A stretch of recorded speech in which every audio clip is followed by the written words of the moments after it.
أعوذ بالله من الشيطان الرجيم بسم الله الرحمن الرحيم ایک کتاب بڑی عمدہ خدیجہ طاہرہ کی شخصیت کے بارے میں لکھی گئی، اس کا نام رکھا گیا خصائص ام المؤمنین۔ اور اس کتاب کا لکھنے والا وہ شخص ابراہیم، بہت زیادہ کوئی بڑا نام تو نہیں ہے لیکن کمال کیا، 160 خصلتیں جمع کی ہیں جناب خدیجہ طاہرہ کی، 160۔ اور آخر میں معجزات و کرامات کے باب میں لکھتے ہیں کہ ویسے تو الگ کتاب مرتب کی جائے کہ کس کس کو خدیجہ کے وسیلے سے کیا کیا ملا، ایک الگ کتاب مرتب کی جائے، وہ لکھتے ہیں۔ کہتے ہیں البتہ میں اپنا خود ایک مدعا بیان کرتا ہوں۔ کیا مدعا تھا ان کا؟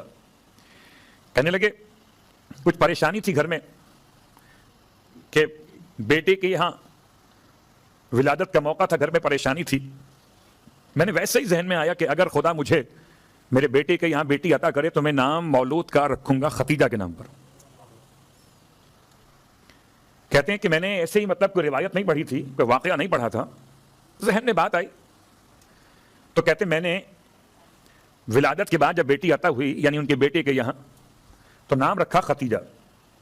نام کی اتنی برکت ہوئی کہ جتنے مسئلے پریشانیاں مشکلات تھے سب کے سب خدا نے نام خدیجہ کی برکت سے ختم کر دیا۔ میں یہ نہیں کہتا کہ مطلب کے لیے یاد کیجئے، آپ چاہتے ہیں کہ آپ کا کاروبار آگے بڑھے تو اپنے کاروبار میں شامل کیجئے جناب خدیجہ طاہرہ کو۔ آپ چاہتے ہیں کہ آپ کے رزق میں برکت ہو تو اپنے رزق میں سے جناب خدیجہ طاہرہ کے نام پہ انفاق کیجئے۔ اور اگر موقع مل سکے تو حضرت خدیجہ طاہرہ کے گھر کی زیارت کی دعا کیجئے۔ اس میں کوئی شک نہیں کہ خدیجہ طاہرہ کا گھر مادی لحاظ سے کیا تھا، یہ کل سن لیا آپ نے۔ مانوی لحاظ سے خدیجہ طاہرہ کے گھر کی کیا اہمیت ہے، یہ بات آپ جانتے ہیں کہ بہرحال گھر اگر بڑا ہو، پیسہ زیادہ ہو تو انسان اپنے آپ کو گناہوں سے بچانے میں کامیاب نہیں ہو پاتا عام طور پہ۔ غریب آدمی کیا گناہ کرے گا؟ جس کے پاس گناہ کی سہولت نہ ہو کیا گناہ کرے گا؟ گناہ تو وہ کرے گا جس کے پاس گناہ کی سہولت ہو۔ صلوات پڑھ لیں محمد و آل محمد۔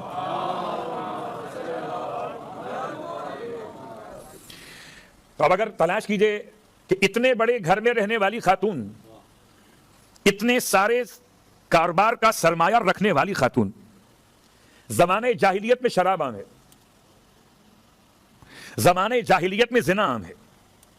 مجھے معاف کیجئے گا، جب تک میں ماحول نہیں پڑھوں گا، جب تک معلوم کیسے ہوگا کہ نجاستوں میں طہارت کا مقام کیا ہوتا ہے،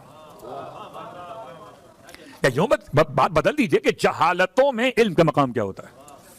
تو زمانے جاہلیت، زمانے کفر و الحاد، زمانے گناہ اور فسق و فجور ہے کہ پورا معاشرہ عام طور پہ سوائے استثناءات کے اس میں ملوث ہو چکے۔ اور ایسے میں اتنے بڑے گھر کی مالکن اس مقام پر فائز ہے کہ اسلام سے پہلے، پیغمبر کی زیارت سے پہلے، حضرت فاطمہ زہرا کی ماں بننے سے پہلے آپ نے اپنے نفس کے ساتھ ایسا جہاد کیا ہے، اللہ اکبر، کہ اس مجاہدے کی بنیاد پر زمانے جاہلیت میں آپ کو طاہرہ کہا گیا۔ اللہ اکبر، بہت غور کیجئے گا۔ قبلہ نفس کو پاک کرنا سب سے مشکل کام ہے، اور پاک کرنا شاید آسان و پاک رکھنا مشکل ہے۔ کمال ہے۔ ہم کوئی حدیث نہ پڑھیں، کوئی روایت نہ پڑھیں، زیارت وارثہ تو پڑھیں گے نا۔ اشہد انک کنت نورا فی الاسلاب الشامخہ والارحام المطہرہ، ارحام المطہرہ۔ تو رحم مطہر کون ہے؟ مولا حسین کے لیے جناب سیدہ، اور جناب سیدہ کا رحم مطہرہ کون ہے؟ جناب خدیجہ طاہرہ، جو 11 اماموں کی ماں ہیں اس کی بھی ماں خدیجہ طاہرہ، جو صاحبہ تطہیر ہیں اس کی ماں ہے طاہرہ۔ بیٹی پر تطہیر ہے اور ماں پر لقب طاہرہ کا عنوان ہے۔ تو یہ بات یاد رکھیں، اتنے بڑے گھر کے بعد، اتنے سارے غلام اور کنیزوں کے ہجوم کے بعد، اتنے بڑے سرمایہ تجارت کے بعد آپ کی شخصیت اتنی طیب و طاہر ہے، اتنی نفیس شخصیت ہے کہ زمانہ جاہلیت میں یعنی لفظ طاہرہ وہ لفظ ہے جو کسی معصوم نے الگ سے بیان نہیں کیا، یہ آپ کے اصل کردار کی بنیاد پر ہے۔ ہر وہ گھر مبارک ہو سکتا ہے جس میں اچھے کام انجام دیے جائیں۔ آپ تلاوت قرآن کریں، آپ کا گھر مبارک اچھا۔ ایک مسئلہ اور آج کل ہمارے یہاں بہت مشہور ہو گیا، ایک صاحب علم شخصیت نے کہہ دیا کہ جی آپ روزہ اپنے گھر کھولا کر صلوات پڑھیں محمد وآل محمد۔ تو اس میں کیا عیب ہے؟ لوگ سوال کریں مولانا کیا کریں، مسجد میں کھولیں گھر چلے جائیں، کوئی حرج نہیں۔ آپ چاہیں تو دونوں مقامات استفادہ کر لیں،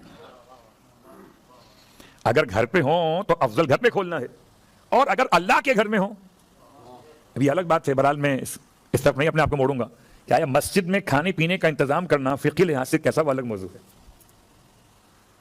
مسجد تو عبادت کے لیے، بہت ڈر لگتا ہے کہیں کوئی بات آگے نہ بڑھ جائے۔ میں تو ڈرتا ہوں مسجد کی تسبیح پہ استخارہ کرتے ہوئے۔ کیوں؟ کہ مسجد میں جو تسبیح رکھی گئی وقف برائے ذکر سیدہ، ذکر خدا ہے، برائے استخارہ نہیں ہے۔ بھائی آپ جانماز اگر سر کے نیچے کے سو جائیے، کیا مطلب اس کا؟ مس یوز اس کا۔ یہ تو باتیں بہت ساری ہیں، لیکن بہرحال کوئی حرج نہیں ہے اگر کوئی مسجد کے باہر انتظام کیا جائے، یا امام بارگاہ میں انتظام کیا جائے، یا ہال میں انتظام کیا جائے، افطار کا حرج نہیں ہے۔ اب آئیے قرآن سے پوچھنے، قرآن نے خدیجہ طاہرہ کو کن الفاظ میں یاد کیا؟ بہت ساری آیات ہیں۔ سورہ مبارکہ فرقان پہلے پڑھتا ہوں خدمت میں۔ سورہ فرقان کی آیت نمبر 74، یقولون ربنا هب لنا من ازواجنا وذرياتنا قرة اعین واجعلنا للمتقین اماما۔ جب یہ آیت پیغمبر پڑھتے تھے، ربنا هب لنا من ازواجنا، تو ازواج سے مراد خدیجہ طاہرہ، وذریاتنا سے مراد فاطمہ زہرا، قرۃ اعین سے مراد حسن و حسین آنکھوں کی ٹھنڈک، وجعلنا للمتقین اماما سے مراد علی ابن ابی طالب علیہ السلام۔ اور اگر سورہ والضحیٰ میں پوچھیے تو الفاظ کیا ہے؟ سورہ احزاب کے الفاظ کیا ہے؟ النبی اولا بالمؤمنین من انفسہم، نبی تو اولا سارے اہل ایمان پر ان کے نفوس کے مقابلے، وازواجہ امہاتہم، اور ان کی ازواج مومنین کی مائیں ہیں۔ سب سے پہلی ماں کون؟ قبلہ میں آپ کی خدمت میں جملہ عرض کروں، میرے والد اگر 2 شادیاں کر لیں تو میری ماؤں میں فرق ہوگا نا؟ ایک ماں سگی ہوگی اور ایک ماں سوتیلی ہوں گی، دونوں مائیں۔ تو میرے باپ کو اگر شریعت نے 4 نکاح کی پرمیشن دی ہو تو 4 مائیں ہو سکتی ہیں، مگر کیا کریں کہ 4 میں 3 سوتیلی ہوں گی اور 1 سگی ہوگی۔ سگی کون سی ہوگی؟ کہ اگر آپ پہلی اولاد ہیں تو پہلی سگی ہوگی، جو بعد میں آئیں سب سوتیلی ہوں گی۔ تو سارے امت کے لوگ یاد رکھیں، سوتیلی ماں کا بھی احترام کریں مگر سگی ماں کی طرح نہیں۔ کیا سگی ماں ہے؟ اللہ اکبر۔ یقیناً قرآن مجید نے سورہ مبارکہ والضحیٰ میں وَوَجَدَكَ عَائِلًا فَأَغْنَىٰ، تا قیامت تک یہ لکھا جاتا رہے گا کہ اس میں عائل کون اور اغنا میں غنی بنانے والا کون۔ عائل کہتے ہیں تنگ دست کو، اغنا کہتے ہیں تنگ دستی دور کرنے والی شخصیت کو۔ کیا خدا کا نظام ہے کہ کہتا ہے کہ اے حبیب کیا اس نے آپ کو تنگ دست پا کر غنی نہیں بنا دیا؟ تو حیرت کی بات ہے، خدا اپنے لیے اغنا کہتا ہے، اس نے تمہیں غنی بنایا۔ مال ختیجہ کا تھا، عطا خدا نے کیا، تو خدا ختیجہ کے مال کو اپنا مال کہتا ہے۔ اللہ اکبر۔ اب اگر مومن ہو تو پھر ختیجہ کو اپنی ماں تو کہے، صلوات پڑھے محمد و آل محمد۔ آپ کے محبت کے ایک معیار میں 2 باتیں بیان کروں۔ سگی سوتیلی تو آئے گا بیچ میں، حالانکہ بچ رہا ویسے نہ پڑھوں، کیا کروں، لیکن سگی ماں بھی ہے اور سوتیلی ماں بھی ہے، ماں تو ماں ہے۔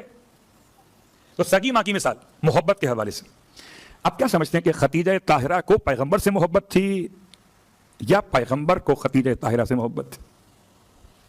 اور کیا دونوں کی محبت ایکول تھی یا دونوں کی محبت میں فرق تھا؟ اللہ اکبر۔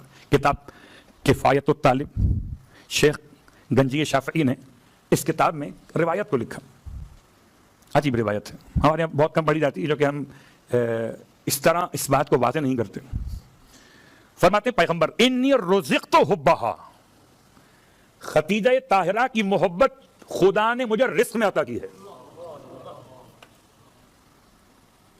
حبھا، اس سے یہ خصوصیت بنی کہ خدیجہ حبیبہ یا رسول خدا ہے، نہ بات کو پلٹ دیتا ہوں، حبیبہ نہیں، محبوبہ، کیونکہ میں ڈر رہا تھا کہ لفظ کہیں اور نکل جائے.